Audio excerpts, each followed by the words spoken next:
This video is an overview of the different ways that I paint rock. If you're painting representationally, then you need to look for an udder.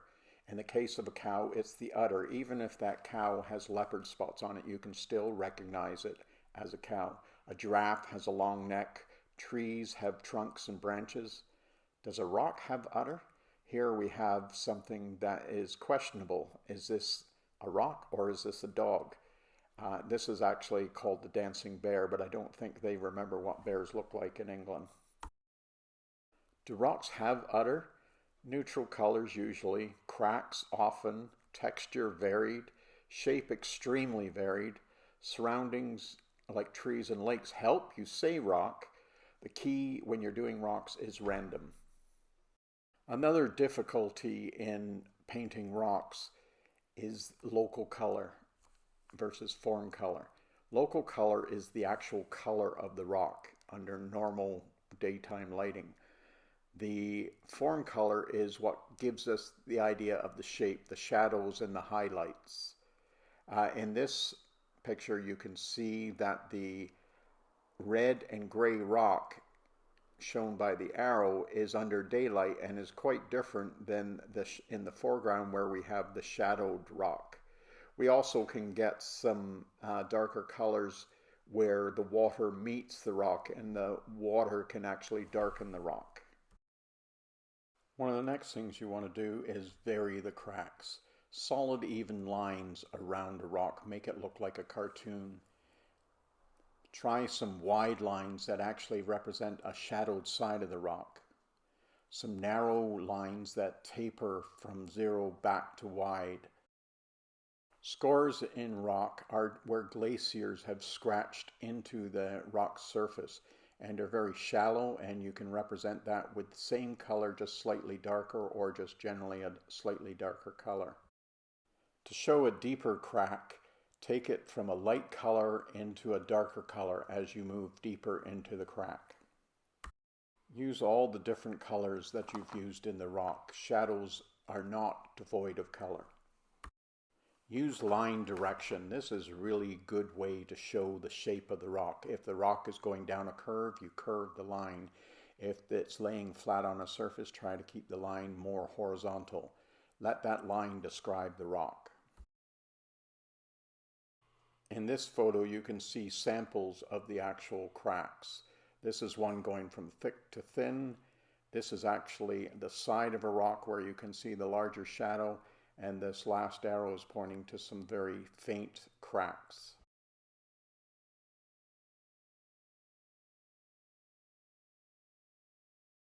These are brush marks made with a rigger. The first one, a skid, is actually where using the rigger on its side and sliding it along and getting a nice array of random marks. All the others are a mix of coming up on the point and pushing down on the rigger. So we start on the point and we push down and we get a nice broad line. Or we come in and we push down and we lift up.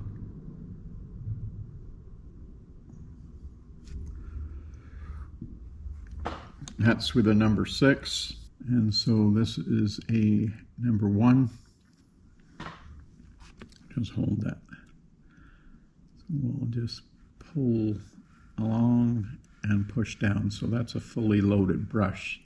So it's, and then we're going to push down.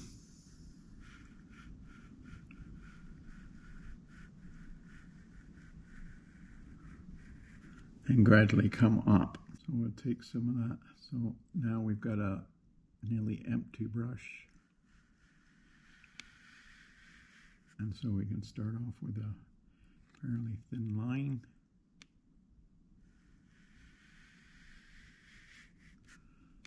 Gets even thinner, and as the line gets thinner, it's harder to see that transparency that you can see. This is a very transparent color.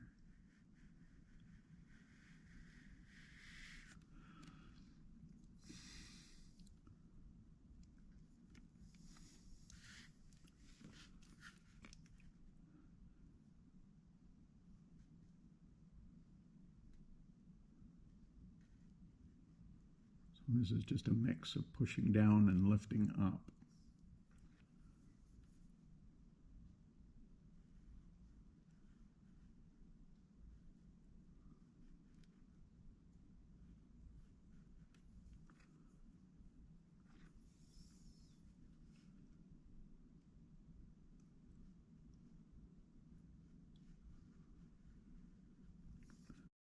This painting, done on watercolor paper but using acrylic paints, was all the lines you see in here were created with the rigger as shown in the samples on the previous slide. Watercolor paper gives you the ability to do fast, energetic strokes with very thin paint. You can add a water-absorbent medium to your canvas, which will make the canvas behave a little bit more like watercolor paper, but nowhere near as good. Here we have an extreme close-up of the same subject matter where the painting was done with acrylics on canvas. This is a full view and the different steps used to create that. With the dark paint, I quickly sketched in the major areas of the painting, and then with the thinned paint, blocked in the colors on top of that drawing. The paint was thin enough so I could still see the drawing through. Using a knife, I then laid down different textured colors, going from darker towards lighter. Using a rigger, the details in the rocks were painted in with a dark color and various other colors, and then finishing the rest of the painting. This is my preferred knife and the texture that I can get using that knife.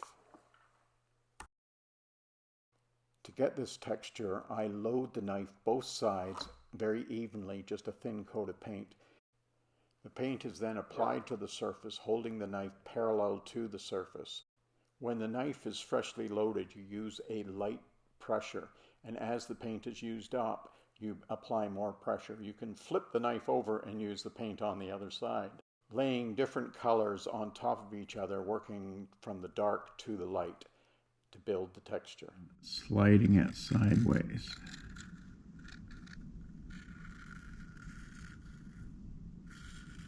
And come back, and so we got, when it's first loaded, it leaves a pretty heavy line. We'll switch back to the number 6.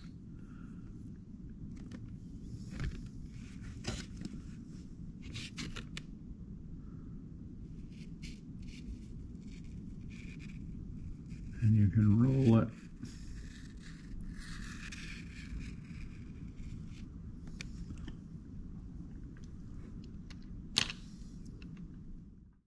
These are different sample paintings using the knife to create the texture on the rock. The knife was used not only to create the texture in the rock, but also adding rock texture through adding the snow, both in the blue and in the white.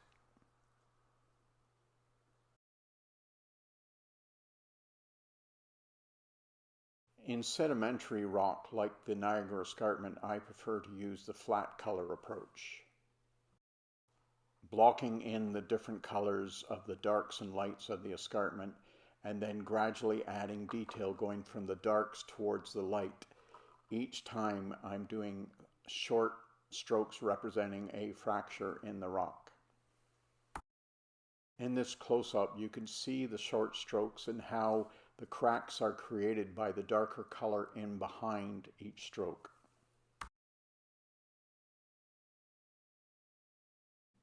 These are some samples using the flat color approach. There is some blending used as well as a little bit of scumbling. Blending one wet color into another is a great way to get subtle shifts in color. The arrow pointing to a beautiful range of subtle color shifts. Glazing is a great way to add detail and patina to a rock.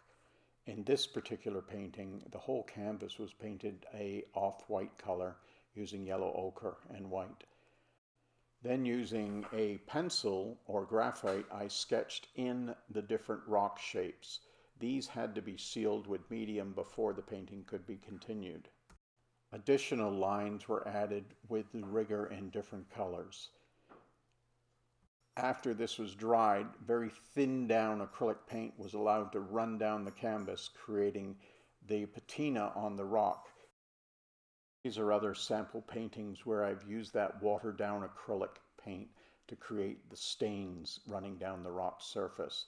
I never use medium, only water-thinned acrylic. If you've heard people tell you not to thin acrylics with water, stop listening to the Kool-Aid drinkers and watch my video on using water with acrylic.